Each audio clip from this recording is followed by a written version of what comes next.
ഈ എക്സ്പ്രഷൻ ഇട്ട് ചാവണതേ പുതിയ ലിപ്സ്റ്റിക് അടിച്ചതിന്റെ ആണ്. എനിക്ക് അന്ന് ഗിഫ്റ്റ് കിട്ടിയ ലിപ്സ്റ്റിക് ഞാൻ ഇപ്പോഴാണ് ഒന്ന് അടിച്ച് നോക്കണത്. അതും തീരെ ലൈറ്റ് ആയിട്ട്. കൊള്ളാമെങ്കിൽ കമന്റിലൂടെ എന്നെ അറിയിക്കണം കേട്ടോ. അപ്പൊ ഈ സഞ്ചി നോക്കി പിടിച്ച് ഞങ്ങൾ കടയിൽ പോകണേ. ആഴ്ചയിൽ ഒരു ദിവസം കടയിൽ പോക്ക് പതിവാണ് കേട്ടാ.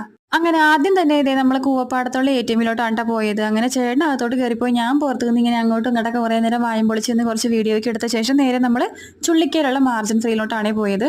സാധാരണ ചേട്ടൻ തന്നെയായിട്ട് എല്ലാ ആഴ്ചയിലും സാധനങ്ങൾ വാങ്ങിക്കൊണ്ടുവരാറ്. ഞാൻ അങ്ങോട്ട് ലിസ്റ്റ് എഴുതി കൊടുക്കും തീർന്ന സാധനങ്ങളുടെ. പിന്നെ എന്തെങ്കിലും സ്പെഷ്യൽ ആയിട്ട് വാങ്ങാനുണ്ടെങ്കിൽ ഞാൻ കൂടെ പോകും. അങ്ങനെ 2-3 സാധനങ്ങളൊക്കെ വാങ്ങാനുണ്ടായിരുന്നുണ്ട്. അപ്പോൾ വിലയൊക്കെ നോക്കിയിട്ടാണ് ഞാൻ എടുത്തത്. ചിലതൊക്കെ നല്ല വിലയായിരുന്നു. നമ്മളെ കൊണ്ട് പറ്റണതൊക്കെ എടുത്തു, പറ്റാത്തതൊക്കെ അവിടെ തന്നെ വെച്ചിട്ടും പോന്നു. അപ്പോൾ അതേ അടുക്കളയിലേക്ക് വേണ്ട സാധനങ്ങളെല്ലാം എടുത്ത് കൂട്ടത്തിൽ ആവല് പ്രത്യേകം പറഞ്ഞിട്ടുണ്ടായിരുന്നു 2 ക്രിസ്പെല്ലോ വാങ്ങണം കേട്ടോ അമ്മ എന്ന്. അങ്ങനെ അതും മേടിച്ചിട്ടുണ്ട്. ബില്ല് അടിച്ച് സാധനങ്ങളൊക്കെ എല്ലാം ചെക്ക് ചെയ്തതേ ബാസ്ക്കറ്റുമായിട്ട് നമ്മുടെ വീട്ടിലോട്ട് പോകണമല്ല കേട്ടോ. നേരെ കൊണ്ടേ നമ്മൾ വണ്ടിക്കകത്തോട്ട് ചൊരിഞ്ഞിടാൻ വേണ്ടി പോകുന്നുണ്ട്. നമ്മൾ എടുത്ത കവറ് ചെറുതായിപ്പോയി. അപ്പോൾ അതും കൊണ്ട് വന്നേച്ചത് എല്ലാം പെറുക്കിയിട്ട് നേരെ വീട്ടിലോട്ട് പോകുന്നു കേട്ടോ. അങ്ങനെ വന്ന പാടേ 2 പേർക്കും മിഠായി കയ്യിലോട്ട് കൊടുത്തിട്ടുണ്ട് കേട്ടോ. എനിക്കില്ല മിഠായി വെച്ചിട്ടുണ്ടോ പോലെ